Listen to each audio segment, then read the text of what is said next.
नमस्कार दोस्तों, technical education में आप सभी का स्वागत है। कैसे हो आप सभी लोग। और दोस्तों, जैसा कि आप जानते हैं, हम टेक्निकल एजुकेशन चैनल पे सॉइल मैकेनिक्स का प्रिपरेशन करवा रहे हैं। तो आज के सेशन में हम आपको बताएंगे सेडिमेंटेशन एनालिसिस चैप्टर नंबर 2 के बारे में। तो दोस्तों, इसी के साथ आज का टॉपिक स्टार्ट करते हैं, सेडिमेंटेशन एनालिसिस। सबसे पहले इसके बारे में पता ये होना चाहिए, जो कि क्वेश्चन में पूछा जाता है कि बेस्ड ऑन लॉ, कौन से लॉ पे ये बेस्ड है। तो ये बेस्ड है, based BASED, based on stoke law, STOCK, stoke law. ये क्वेश्चन पूछा जाता है कि सेडिमेंटेशन एनालिसिस बेस्ड ऑन, तो ये किस पे बेस्ड होता है? ये बेस्ड होता है स्टोक लॉ पे। ये क्वेश्चन पूछा जाता है, ठीक है। तो उसके बाद में दूसरा क्वेश्चन पूछा जाता है कि इसमें जो पार्टिकल होते हैं वो किस साइज के होते हैं। तो इसमें जो पार्टिकल यूज होते हैं, use particle size is less than size less than 75 micron, 75 micron. और जो क्ले होती है या सिल्ट, यानी जो सॉइल होती है वो सिल्ट होती है या क्ले। इसमें जो पार्टिकल यूज होते हैं वो उनका साइज होता है लेस देन 75 माइक्रोन, ठीक है। और ये बेस्ड किस पे होता है? स्टोक लॉ पे बेस्ड होता है। उसके बाद में इसमें पार्टिकल का साइज पूछा जाता है।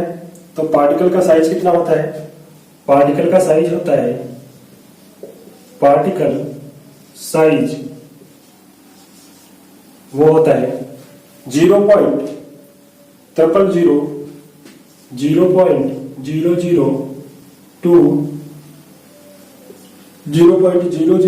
mm से 0.2 mm। ये भी क्वेश्चन पूछा जाता है। Sedimentation analysis particle size used on 0.00002 mm से 0.2 mm। उसके बाद में इसमें क्वेश्चन पूछा जाता है कि रिनॉल्ड नंबर जो होता है वो रिनॉल्ड नंबर कितना होता है। तो कितने रिनॉल्ड नंबर तक वैलिड होता है। तो Reynold number valid only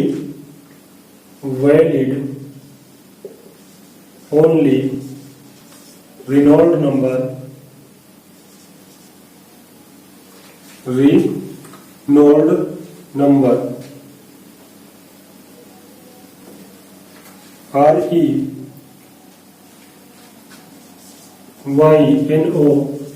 Reynold number is less than 1। Valid only Reynold number less than 1। ये हमारा हो गया चौथा क्वेश्चन। उसके बाद में क्वेश्चन पूछा जाता है कि hydrometer is used for hydrometer is used for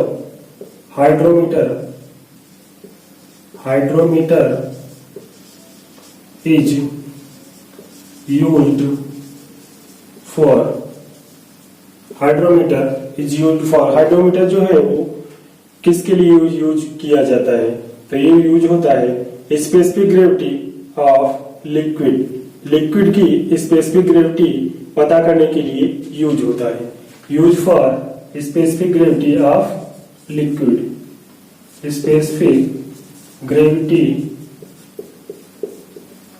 of liquid, specific gravity of liquid. Hydrometer is used for specific gravity of liquid. किसके लिए यूज होता है? स्पेसिफिक ग्रेविटी लिक्विड की स्पेसिफिक ग्रेविटी पता करने के लिए। उसके बाद में क्वेश्चन पूछा जाता है specific gravity of soil suspension, इसका एक फार्मूला होता है जो कि डायरेक्ट भी पूछ लिया जाता है और इसका न्यूमेरिकल भी पूछा जाता है, तो आपको ये फार्मूला याद रखना चाहिए। Specific gravity of soil suspension, specific gravity of soil suspension, specific gravity of soil suspension, इसका फार्मूला क्या होता है 1 plus RH divide by 1000, 1 plus RH divide by 1000। ये क्वेश्चन इंपॉर्टेंट है, या तो इसमें RH की वैल्यू देके डायरेक्ट आपसे पूछ लिया जाएगा specific gravity of soil suspension की वैल्यू कितनी होगी, RH की वैल्यू दी होगी, 1 प्लस RH की वैल्यू रख के 1000 से डिवाइड करके ये फाइंड किया जा सकता है specific gravity of soil suspension. उसके बाद में क्वेश्चन पूछा जाता है करेक्शन फॉर हाइड्रोमीटर, हाइड्रोमीटर के कौन कौन से करेक्शन होते हैं, तो इसको आप नोट कर लीजिए। ये जितना भी हम बता रहे हैं ये डिटेल्ड में तो नहीं है, लेकिन हमने जो शॉर्ट नोट्स इसके जो क्रिएट करे हैं वही है, इन्हीं में से क्वेश्चन पूछा जाता है। ठीक है, तो ये शॉर्ट नोट्स हैं, चाहे तो आप इनका स्क्रीनशॉट लेते रहिए या इनको नोट करते रहिए। ठीक है, बहुत इंपॉर्टेंट है, जो मेन पॉइंट है वही सारे बता रहे हैं हम। और अभी रिसेंटली एग्जाम भी है यूपी मेट्रो का जिसमें ऐसे क्वेश्चन पूछे जाते हैं, तो आप इसको नोट करते रहिए या तो इसका स्क्रीनशॉट ले लीजिए।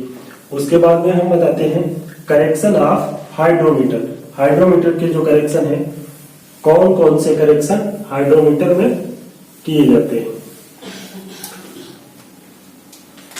Hydrometer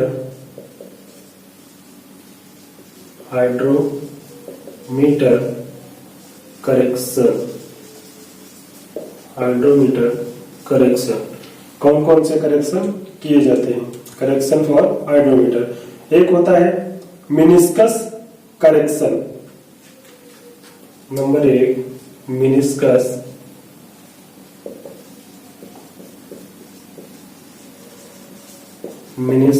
correction. मेनिस्कस करेक्शन क्या होता है ये पूछता है, what is meniscus correction for hydrometer, तो ये क्या होता है meniscus correction always positive negative both या नन ऑफ दी अबव, तो इसमें से कौन सा ऑप्शन सही होगा, तो इसमें से होगा meniscus correction are always positive. Meniscus जो करेक्शन होता है वो क्या होता है always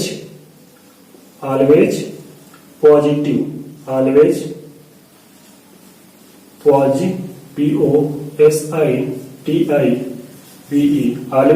positive. Meniscus correction always positive for hydrometer, hydrometer correction के लिए जो मेनिस्कस करेक्शन होता है वो ऑलवेज पॉजिटिव होता है। बहुत इंपॉर्टेंट क्वेश्चन है ये, अभी रिसेंटली जो एग्जाम हुआ था उसमें पूछा भी गया था। दूसरा क्वेश्चन ये है टेम्परेचर करेक्शन।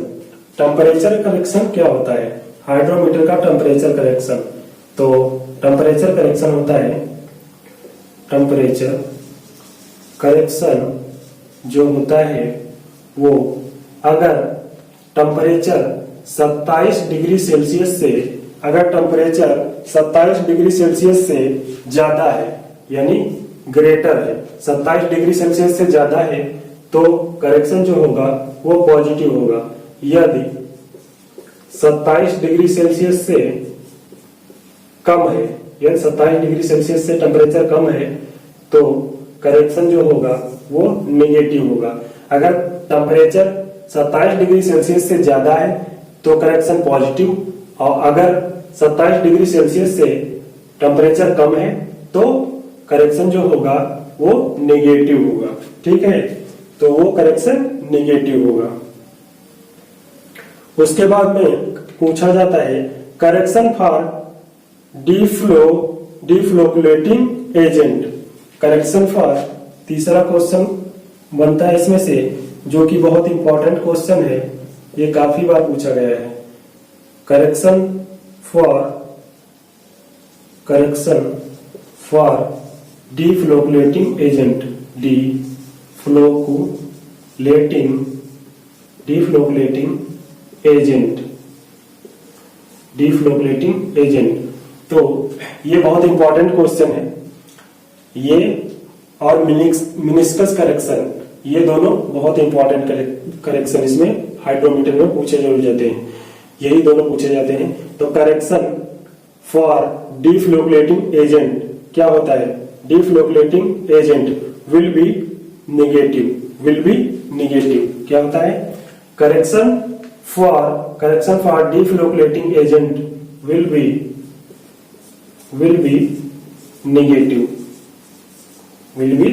निगेटिव।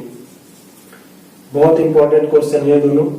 अगर पूछे हाइड्रोमीटर करेक्शन तो उसमें 3 करेक्शन होते हैं, एक तो मिनिस्कस करेक्शन, दूसरा टेम्परेचर करेक्शन, तीसरा correction for deflocculating agent.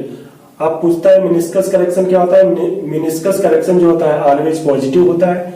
Correction for deflocculating agent will be negative, यानी मिनिस्कस जो होता है वो पॉजिटिव और डिफ्लोकुलेटिंग एजेंट जो होता है विल बी निगेटिव। अब यहाँ पे एक वर्ड और लिख के आता है इसकी जगह पे, अगर ये डिफ्लोकुलेटिंग ना लिखा होगा तो वहां पे लिखा होगा दूसरा नाम इसका क्या होता है? डिस्पर्जिंग एजेंट, DISPERSING,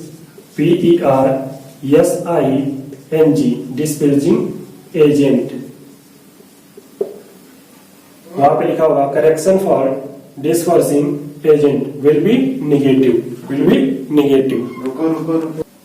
उसके बाद में आप पूछा जाता है consistency of soil.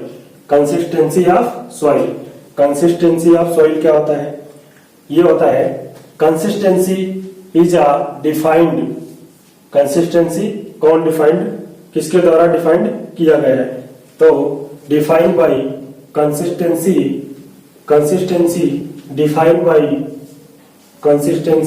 Defined by Atterberg, defined by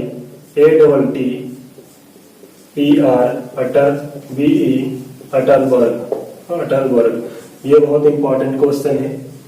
जैसे कि हमने बताया था sedimentation analysis defined by Stokes law, तो उसी प्रकार से है consistency of soil defined by Atterberg. ये भी इंपॉर्टेंट क्वेश्चन है। इसमें 4 ऑप्शन देके पूछा जाता है, जैसे कंसिस्टेंसी, उसके बाद में दिया होगा कंसिस्टेंसी ऑफ सॉइल, दूसरा दिया होगा सेडिमेंटेशन एनालिसिस, तो उसमें ऊपर नीचे ये दिया होगा अटरबर्ग, नीचे दिया होगा स्टोक लॉ। तो उसमें मिलान करके बताना होता है कि कौन सा मिलान सही है। तो उसी प्रकार से 4 दिए होते हैं, उसमें से क्वेश्चन आता है। तो ये याद होना चाहिए, consistency of soil is defined as Atterberg and sedimentation analysis is based on stoke law. ठीक है। उसके बाद में method of liquid limit. Liquid limit के कितने मेथड होते हैं वो पूछता है। मेथड ऑफ लिक्विड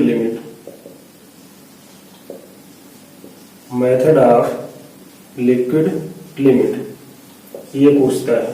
तो कौन कौन से मेथड होते हैं? तो पहला मेथड होता है कैसाग्रांडे मेथड। पहला होता है नंबर 1 कैसाग्रांडे, CASAGRANDE, कैसाग्रांडे मेथड। पहला होता है कैसाग्रांडे मेथड। तो इसमें क्या पूछता है?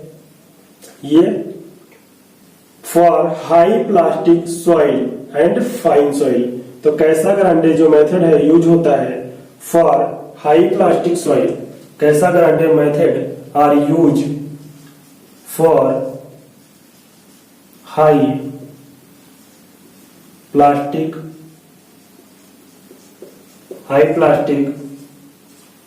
सॉइल या फाइन सॉइल। कौन सी soil? Fine soil, FINE, fine soil.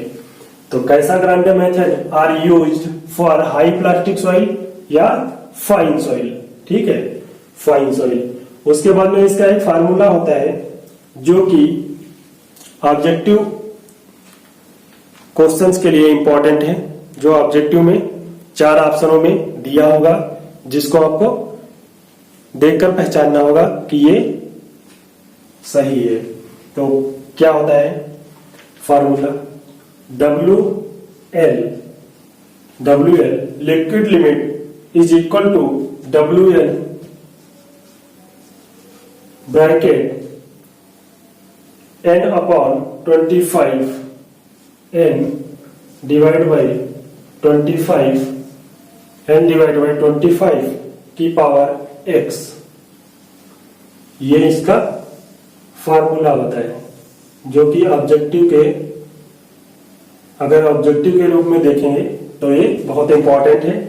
Direct भी पूछा जाता है, अगर WN की वैल्यू दी होगी, n की वैल्यू दी होगी, x की वैल्यू दी होगी, तो आपको लिक्विड लिमिट फाइंड करना होगा विद कैसा ग्रांडे मेथड के द्वारा, ठीक है। उसके बाद में इसमें वैल्यू दी हुई है x की, तो जो x की वैल्यू दी हुई है 0.68 से 0.68 से 0.0 ये दी हुई है 0.068 से 0.121 x की ये वैल्यू दी हुई है। उसके बाद में कहता है कि दूसरा मेथड कौन सा होता है, तो दूसरा मेथड होता है ASTM tool method, ASTM method, ASTM tool method, TOOL tool method. पहला मेथड कौन सा होता है, कैसा ग्रांडे मेथड, दूसरा कौन सा होता है ASTM टूल मेथड। अब ASTM टूल मेथड ये किसके लिए यूज होता है, कैसी सॉइल के लिए यूज होता है, कैसा ग्रांडे जो मेथड होता है यूज होता है हाई प्लास्टिक सॉइल के लिए। अब हाई प्लास्टिक कौन सी सॉइल होती है, जो फाइन सॉइल होती है, ठीक है। अब ASTM जो टूल मेथड है वो यूज होता है कोर्स ग्रेन सॉइल के लिए, किसके लिए, coarse COARSE coarse grain soil के लिए, कोर्स ग्रेन सॉइल के लिए। Casagrande method are used for coarse grain soil, ये क्वेश्चन भी पूछा जाता है। जितने भी क्वेश्चन हम बता रहे हैं इनमें ये कोई किसी ना किसी पेपर में ये क्वेश्चन पूछे गए हैं। तो ASTM tool method are used for coarse grain soil. उसके बाद में इसमें पूछा जाता है flow index are inversely proportional to, किसके इनवर्सली प्रोपोर्शनल होता है, flow index are inversely proportional to. तो flow index are inversely proportional to 1 upon shear strength, 1 upon shear strength, 1 upon shear strength. तो फ्लो इंडेक्स जो होता है वो shear strength के इनवर्सली प्रोपोर्शनल होता है। ये क्वेश्चन आगे पूछा गया था रिसेंटली, तो ये बहुत इंपॉर्टेंट है, आगे भी पूछा जाएगा। उसके बाद में इसमें क्वेश्चन पूछता है slope of line is called, जो स्लोप ऑफ लाइन होता है वो क्या कहलाता है, तो the slope of line SLOPE, the slope of line is called as flow index, अब क्या होता है, इतना दिया होगा, ऊपर लाइन में लिखा होगा the slope of line is called, 4 option दिए होंगे, उसमें एक ऑप्शन होगा फ्लो इंडेक्स, तो हमको वही टिक करना है फ्लो इंडेक्स। तो इसका करेक्ट आंसर हो जाएगा flow index. The slope of line is called flow index. Flow index is inversely proportional to shear strength, ये भी क्वेश्चन पूछा गया है। ASTM tool method are used for which soil, तो कौन सी सॉइल होगी? Coarse grain soil. कौन सी सॉइल होगी? Coarse grain soil. उसके बाद में हमको तीसरा मेथड, कौन सा तीसरा मेथड है? मेथड ऑफ लिक्विड लिमिट का तीसरा मेथड है, वो कौन सा है? वो है कोन पेनेट्रोमीटर मेथड। कोन पेनेट्रोमीटर मेथड। तो ये दो मेथड हमने बता दिए। अब आप इसका स्क्रीनशॉट ले सकते हैं। उसके बाद में हम आपको तीसरा मेथड बताते हैं, ठीक है? तो शायद स्क्रीनशॉट आपने ले लिया होगा, तो हम इसको मिटाते हैं, फिर आपको तीसरा मेथड बताते हैं। ये सारे मेथड किसी ना किसी एग्जाम में पूछे गए हैं, तो इनको आप अच्छे तरीके से अपने नोट्स में लिख लीजिए। ज्यादा बड़े नोट्स इसके बनेंगे नहीं, क्योंकि ये शॉर्ट नोट्स हैं, जो कि मेन पॉइंट लिखवाए हैं हमने, जो एग्जाम के हिसाब से बहुत इंपॉर्टेंट है और कहीं ना कहीं पूछे गए हैं। तो तीसरा मेथड है कोन पेनेट्रोमीटर मेथड। कोन पेनेट्रोमीटर मेथड। कोन पेनेट्रोमीटर मेथड। अब इसमें क्या पूछता है? कोन पेनेट्रोमीटर मेथड में पूछता है कि इसमें कितना टाइम लगता है। इस मेथड में कितना टाइम लगता है? तो कितना लगता है? 30 सेकेंड। 30 सेकेंड टाइम लगता है। कितना पेनेट्रेट करने के लिए? 25 mm पेनेट्रेट करने के लिए सैंपल को 30 सेकेंड टाइम लगता है। बस इसी में इस मेथड से ये इंपॉर्टेंट है। कितना टाइम लगता है? 25 mm पेनेट्रेट करने के लिए 30 सेकेंड टाइम लगता है। तो इसके हिसाब से यही इतना क्वेश्चन में पूछा जाता है, यानी पेपर में इतना ही पूछा जाता है। उसके बाद में आता है प्लास्टिक लिमिट। उसके बाद में आता है प्लास्टिक लिमिट। प्लास्टिक लिमिट पहले कौन सा हो गया? Liquid limit. अब कौन सा आया? Plastic limit. अब प्लास्टिक लिमिट में क्या पूछता है? Boundary water content between plastic state and solid state. Plastic limit क्या होता है? Boundary layer, boundary water content between plastic state and solid state. अब इसका एक फिगर बनता है जो कि 3 डिफिनेशन देता है, और तीनों डिफिनेशन इंपॉर्टेंट है।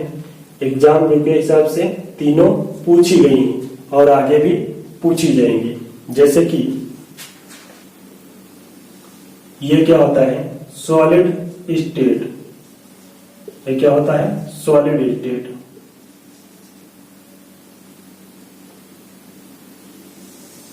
ये होता है सॉलिड स्टेट। दूसरा होता है सेमी सॉलिड। दूसरा क्या होता है? Semi solid.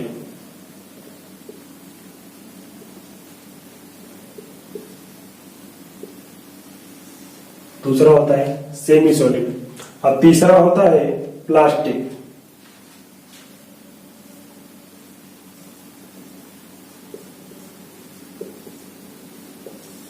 चौथा होता है लिक्विड। इधर क्या होता है? इधर होता है, नीचे होता है वाटर कंटेंट, इधर होता है वॉल्यूम।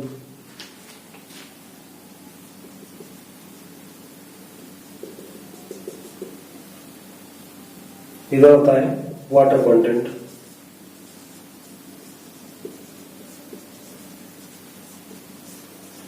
W। ये क्या हो जाएगा? WL, WP और ये WS। ये सॉलिड है, इसीलिए WS, S से सॉलिड। ये हो जाएगा प्लास्टिक लिमिट यानी WP। ये हो जाएगा WL यानी लिक्विड लिमिट। अब हम क्या बोलते हैं? तीनों डेफिनेशन बताते हैं। ये क्या हो जाएगा Vs, ये क्या हो जाएगा Vs, ये क्या हो जाएगा Vp, ये क्या हो जाएगा Vl, क्या हो जाएगा Vl, volume of liquid, volume of plastic, limit volume of solid. अब इसको हम तीन डेफिनेशन पूछी जाती हैं। एक तो ये सॉलिड श्रिंकेज लिमिट, दूसरी प्लास्टिक लिमिट, तीसरी लिक्विड लिमिट। अब हम कैसे इसको डिफाइन करते हैं? Boundary layer between plastic limit and liquid limit.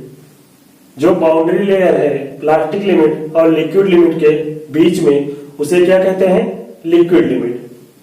Boundary layer between plastic limit and semi solid semi solid, तो इसको क्या कहते हैं? Plastic limit.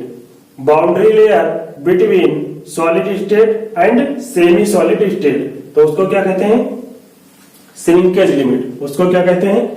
Shrinkage limit. तो प्लास्टिक लिमिट को क्या कहते हैं? Boundary layer between plastic limit and semi plastic limit, उसको कहते हैं प्लास्टिक लिमिट। ठीक है, ये फिगर अगर आपको याद है तो आप तीनों की डेफिनेशन याद रख सकते हैं। उसके बाद में इसमें पूछा जाता है इजिली क्रम्बल रोल्ड। अच्छा, जो प्लास्टिक लिमिट है, प्लास्टिक लिमिट में हम क्या करते हैं? सॉइल में वाटर मिक्स करते हैं और उसको गूंथते हैं। ठीक है, मिक्स करते हैं अच्छे से। उसके बाद में उसे एक गोले सा बनाते हैं। उनका एक वायर टाइप का 3 mm डाया का एक वायर टाइप का बनाते हैं रोल, जिसको 3 mm का बनाने पर वो इजिली क्या होता है? क्रम्बल नहीं होता, यानी इजिली वो टूटता नहीं है, उसमें क्रैक नहीं आते हैं। तो उसको क्या कहते हैं? वो प्लास्टिक स्टेज में है, यानी वो अभी प्लास्टिक स्टेज में है। ठीक है, उसके बाद में अगर इसमें से क्वेश्चन पूछा जाएगा तो यही प्लास्टिक लिमिट की एक तो डेफिनेशन, और दूसरा पूछा जाएगा easily crumble rolled to 3 mm dia thread, यानी 3 mm का डाया बनाते हैं। ठीक है, 3 mm डाया का रोल बनाते हैं, धागे जैसा 3 mm का रोल बनाते हैं। उसके बाद में पूछा जाता है घटते क्रम में ये स्टेजेस पूछी जाती है, shrinkage limit, plastic limit and liquid limit. इनका रिवर्स पूछा जाता है। तो इनका रिवर्स क्या होता है? सबसे ज्यादा क्या होता है? सबसे ज्यादा क्या होता है? लिक्विड लिमिट, उससे कम प्लास्टिक लिमिट, और जो सबसे कम होता है वो क्या होता है? श्रिंकेज लिमिट, यानी WS। सबसे कम क्या होता है? Shrinkage limit. उसके बाद में पूछा जाता है कि श्रिंकेज इंडेक्स का फार्मूला क्या होता है? श्रिंकेज इंडेक्स SHRINKAGE,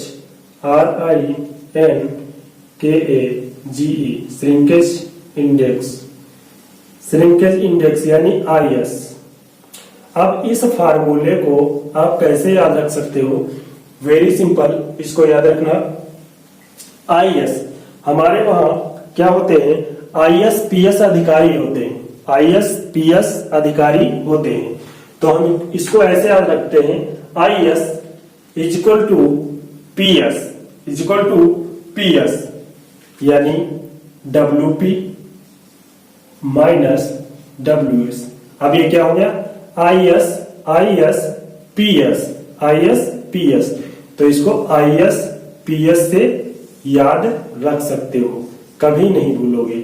ISPS यानी I से श्रिंकेज या I से इंडेक्स और S से श्रिंकेज, यानी ISPS shrinkage index is equal to plastic limit minus shrinkage limit.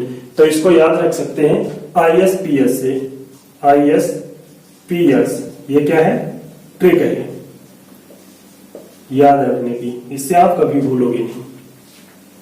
उसके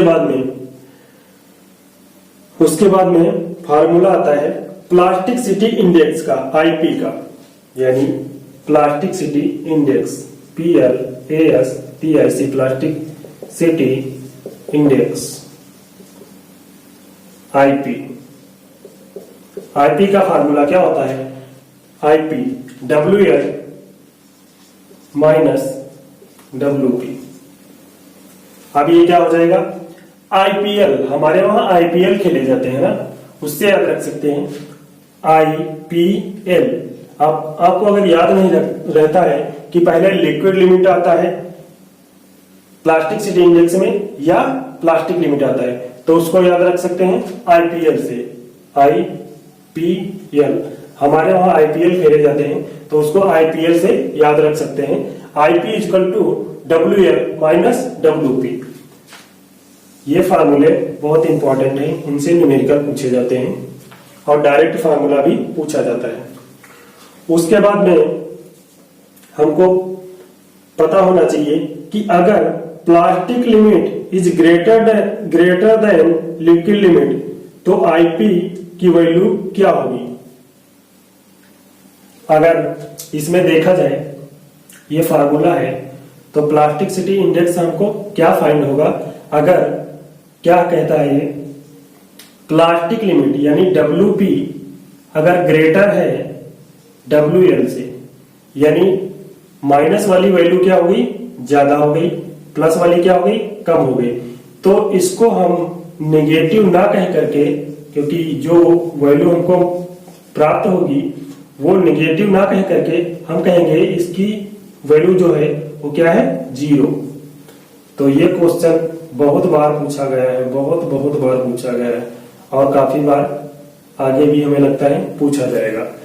अगर plastic limit is greater than liquid limit तो प्लास्टिसिटी इंडेक्स की जो वैल्यू होगी वो 0 होगी, ना कि नेगेटिव नहीं होगी, 0 आएगी। ठीक है, तो ये बहुत इंपॉर्टेंट है, इनको याद रखना।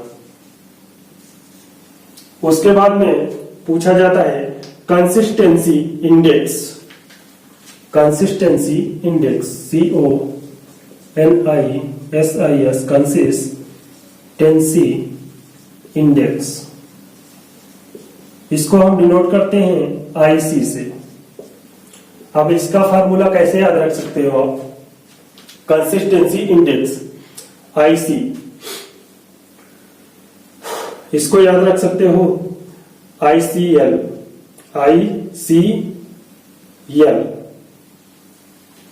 यानी WL minus W upon IP।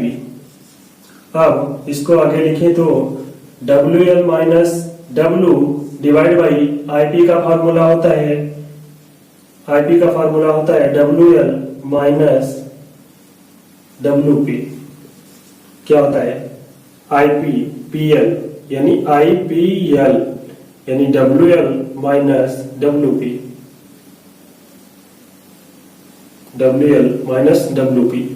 तो ये इसका फार्मूला होता है कंसिस्टेंसी इंडेक्स का। अब कंसिस्टेंसी इंडेक्स की डिफिनीशन भी पूछी जाती है, तो आप डिफिनीशन इसी फार्मूले से निकाल सकते हो। लिक्विड लिमिट यानी liquid limit and water content का जो डिफरेंस होता है, difference is liquid limit and water content is ratio of plastic index.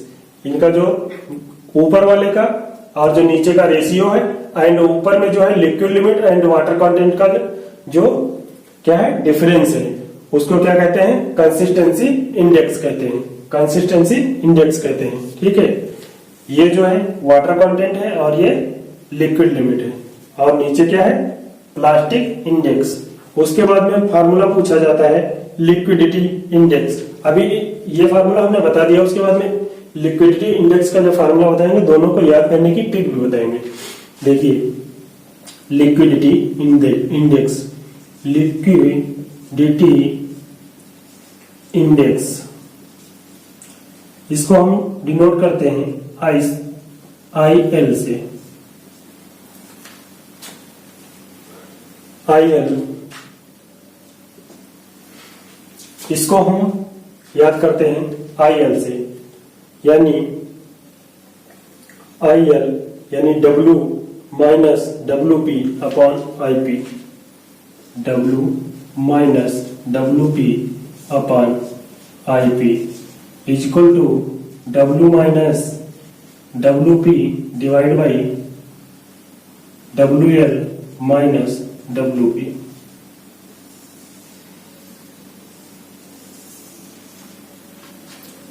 अब देखो हम क्या पढ़ रहे हैं, एक क्लास में पढ़ रहे हैं। किस में पढ़ रहे हैं, एक क्लास में पढ़ रहे हैं। क्लास में क्या आता है, CLASS। क्लास में क्या आता है, CLASS। क्लास को लिखते हैं CLASS क्लास, ठीक है। तो हम उसको इसी हिसाब से याद रखते हैं कि कंसिस्टेंसी इंडेक्स क्या होता है, IC।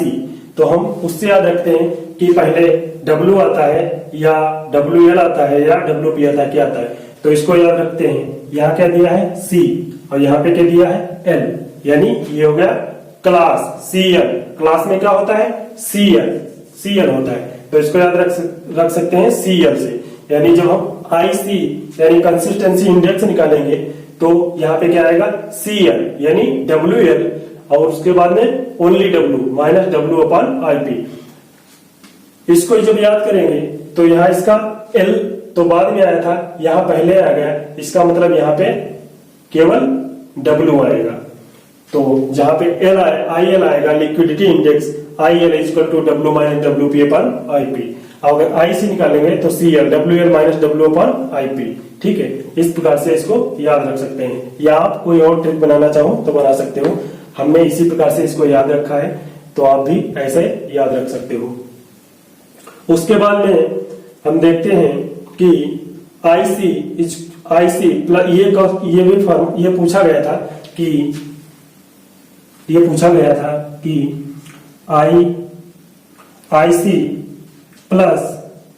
IC plus IL equal to क्या होता है, 1 होता है।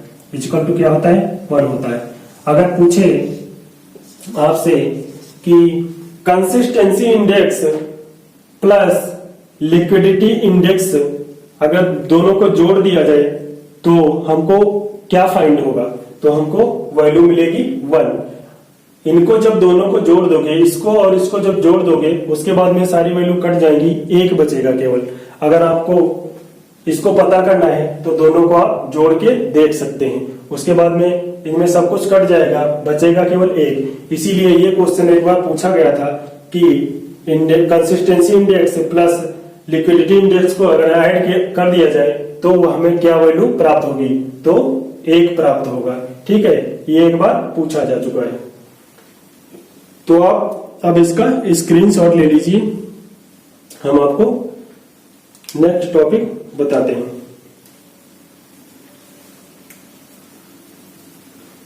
तो ठीक है, आपने स्क्रीनशॉट ले लिया होगा शायद, या नोट कर रहे होंगे साथ साथ में। अब हम इसको मिटा रहे हैं। अब हम बताएंगे आपको नेक्स्ट टॉपिक। अब कुछ टेबल हैं जो बहुत ज्यादा इंपॉर्टेंट है और उन टेबलों से डायरेक्ट वैल्यू पूछी जाती है। कोई भी एग्जाम हो, चाहे वो SSC JEE हो, स्टेट AE हो या ESE हो, जहां तक कि गेट में भी कभी कभी क्वेश्चन पूछ लिए जाते हैं। बाकी अदर स्टेट के जितने भी एग्जाम होते हैं उनमें सब में पूछे जाते हैं। जैसे एक टेबल दिया हुआ है जिसमें लिक्विड लिमिट की वैल्यू दी हुई है और प्लास्टिसिटी हमसे पूछ लेगा, यानी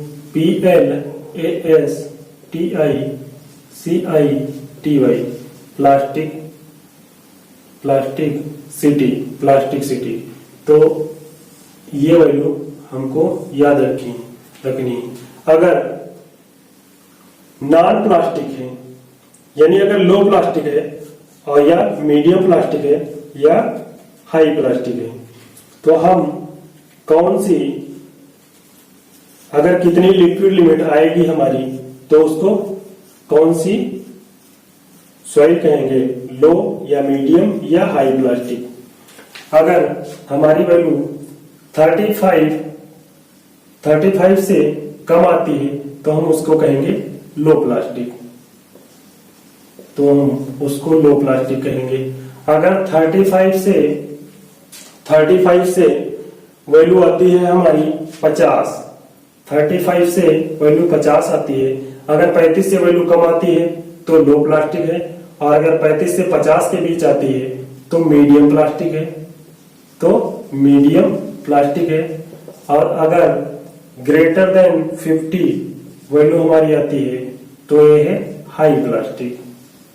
क्या है? हाई प्लास्टिक, ये है हाई प्लास्टिक। तो ये टेबल बहुत इंपॉर्टेंट है, काफी बार पूछी भी गई है, ज्यादातर इसमें से पूछी जाती है मीडियम प्लास्टिक, बट हमको तीनों याद रखनी है, क्योंकि हाई प्लास्टिक भी पूछ सकता है, लो प्लास्टिक भी पूछ सकता है, मीडियम प्लास्टिक भी पूछ सकता है। तो अगर लिक्विड लिमिट की वैल्यू लेस देन 35 है तो प्लास्टिसिटी यानी सॉइल कैसी होगी? लो प्लास्टिक होगी। और अगर वैल्यू हमारी 35 से 50 के बीच है तो हमारी सॉइल क्या कैसी होगी? मीडियम प्लास्टिक होगी। अगर 50 से ज्यादा है लिक्विड लिमिट तो हमारी सॉइल हाई प्लास्टिक होगी। उसके बाद में क्वेश्चन पूछा गया था कि plastic limit and type of soil, plastic limit and type of soil, plastic limit और type of soil, type of soil, इसमें पूछा गया था प्लास्टिक लिमिट। तो प्लास्टिक लिमिट अगर 20 से 25 है, प्लास्टिक लिमिट 20 से 25 है तो कैसी सॉइल होगी? अगर प्लास्टिसिटी 20 से 25 है तो प्लास्टिक 20 से 25 है अगर प्लास्टिक लिमिट तो सॉइल कैसी होगी? और अगर 200 से 250 है तो कैसी होगी? 200 से 250 है तो कौन सी सॉइल होगी? Soil of type of soil, soil का टाइप कैसा होगा? तो 20 से 25 है तो क्या होगी? तो सॉइल होगी सिल्ट। अगर 20 से 25 है तो इसमें क्या होगा? 20 से 25 है तो क्ले, वो भी कौन सी क्ले होगी? कौन सी क्ले होगी? एलुवियल। कौन सी क्ले होगी? Alluvial, alluvial, VI, alluvial, transported by running water. Alluvial soil किसको कहते हैं? Transported by running water. तो ये होगी 20 से 25 क्ले एलुवियल। उसके बाद में 200 से 250 है तो ये होगी क्ले मोन्ट मोर्नोलाइट, मोन्ट मोर्नोलाइट। कौन सी सॉइल होगी? मोन्ट मोर्नोलाइट सॉइल होगी। इसकी खास प्रॉपर्टी क्या होती है? इसमें श्रिंकेज और सॉइलिंग बहुत ज्यादा होता है। इसमें क्या होता है? श्रिंकेज एंड सॉइलिंग, इसको कहते हैं ब्लैक कॉटन सॉइल। ठीक है। उसके बाद में पूछा जाता है हमसे, ये दो टेबल आपको याद रखना है, जिसमें ये और ये पूछता है। सिल्ट भी पूछ सकता है, इसीलिए याद तो तीनों रखना है, बट ये दोनों वैल्यू आपको बहुत जरूरी याद रखनी है। यानी अगर प्लास्टिक लिमिट की वैल्यू 20 से 25 है तो क्ले हमारी होगी एलुवियल, और अगर प्लास्टिक लिमिट की वैल्यू 200 से 250 है तो क्ले होगी मोन्ट मोर्नोलाइट। उसके बाद में पूछा जाता है, अगर प्लास्टिसिटी इंडेक्स की वैल्यू दी है तो आपको प्लास्टिसिटी बतानी है कि सॉइल की प्लास्टिसिटी कैसी होगी। अगर हमको IP की वैल्यू दी हुई है तो हमको बताना होगा सॉइल की प्लास्टिसिटी कैसी है, नॉन प्लास्टिक है, प्लास्टिक है, मीडियम प्लास्टिक है, या कैसी सॉइल है। तो प्लास्टिसिटी इंडेक्स की वैल्यू दी होगी। अगर प्लास्टिसिटी इंडेक्स की वैल्यू 0 है तो क्या होगा? Non plastic. क्या होगा? नॉन प्लास्टिक, यानी उसमें प्लास्टिसिटी बिल्कुल नहीं है, यानी उसके हम खिलौने नहीं बना सकते हैं। ठीक है। उसके बाद अगर वैल्यू दी है 0 से 7, कितनी दी हुई है? प्लास्टिसिटी इंडेक्स की वैल्यू अगर 0 से 7 दी हुई है तो इसका मतलब है ये है लो प्लास्टिक, ये है लो प्लास्टिक सॉइल। कैसी सॉइल है? Low plastic soil. अगर वैल्यू दी है 7 से 17 तो क्या हो जाएगी? ये मीडियम प्लास्टिक। कैसी हो जाएगी? Medium plastic soil. उसके बाद में अगर वैल्यू ग्रेटर देन 17 दी हुई है तो ये है हाई प्लास्टिक। कैसी सॉइल है? High plastic soil. कैसी सॉइल है? हाई प्लास्टिक सॉइल है। ठीक है। उसके बाद में अगर हमको दिया हुआ है टाइप ऑफ सॉइल, अगर हमको दिया हुआ है टाइप ऑफ सॉइल तो हमसे प्लास्टिसिटी इंडेक्स की वैल्यू पूछ सकता है। अगर हमें दिया हुआ है टाइप ऑफ सॉइल तो हमसे पूछ सकता है प्लास्टिसिटी इंडेक्स यानी आईपी की वैल्यू हमसे पूछ सकता है। तो ये भी टेबल आपको याद रखना है।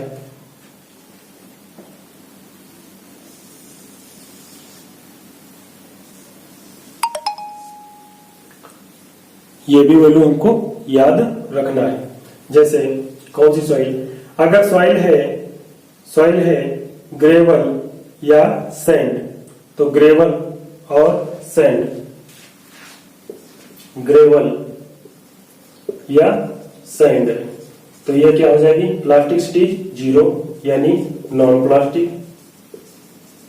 क्या हो जाएगा? Non plastic. उसके बाद में अगर सॉइल दी हुई है सिल्ट, अगर सॉइल दी हुई है सिल्ट तो ये क्या हो जाएगा? बहुत कम इसमें प्लास्टिसिटी इंडेक्स की वैल्यू होती है। कितनी होती है? 10 से 15। कितनी होती है? 10 से 15। उसके बाद में अगर सॉइल दी हुई है क्ले एलुवियल, कौन सी? Clay alluvial. अगर क्ले एलुवियल सॉइल दी हुई है तो इसकी हो जाएगी 15 से 20। कितनी हो जाएगी? 15 से 20 या 25। 15 से 20 या 25 हो जाएगी। उसके बाद में अगर दी हुई है क्ले मोन्टमोर्नोलाइट,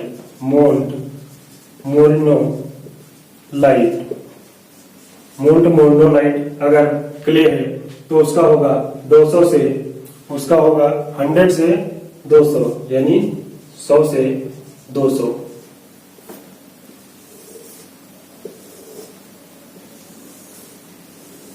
अब ये टेबल बहुत इंपॉर्टेंट है, सारी टेबलें याद होनी चाहिए।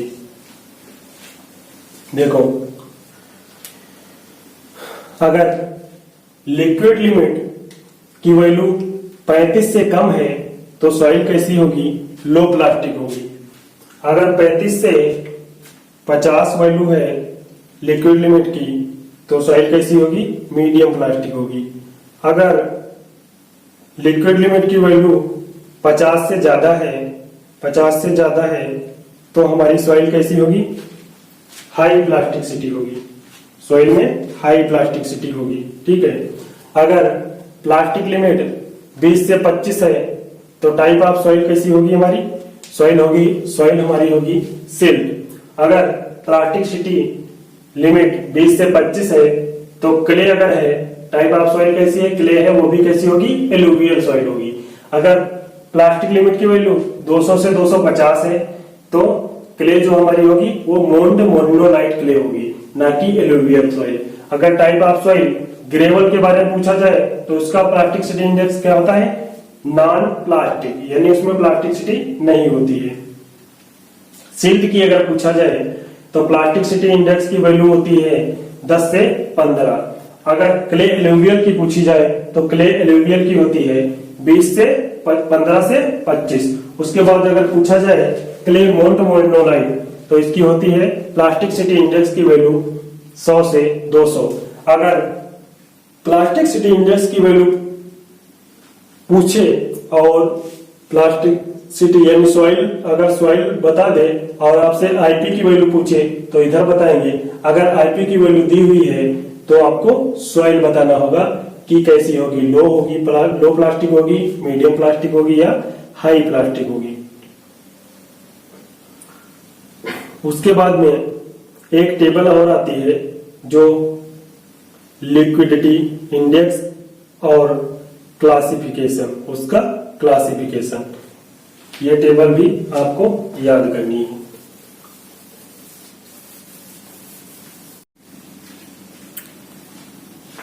यदि लिक्विडिटी इंडेक्स की वैल्यू 1 से कम है तो सॉइल कैसी होगी, लिक्विड होगी। अगर 0.75 से 1 है तो वेरी सॉफ्ट, 0.50 से 0.75 है तो सॉफ्ट, 0.25 से 0.50 है तो मीडियम सॉफ्ट, अगर 0 से 0.25 है तो स्टिफ, लेस देन 0 है तो सेमी सॉलिड। तो दोस्तों आज के लिए इतना ही। अगर आप मेरे चैनल पर नए हैं तो प्लीज इस चैनल को सब्सक्राइब कर लीजिए ताकि आपको आने वाली नई वीडियो की नोटिफिकेशन मिल सके। थैंक यू दोस्तों मेरी वीडियो देखने के लिए, एंड आज के लिए इतना ही। अगली वीडियो हम नेक्स्ट टाइम में जो भी डिस्कशन करना है वो टॉपिक को डिस्कस करेंगे। Okay, thank you.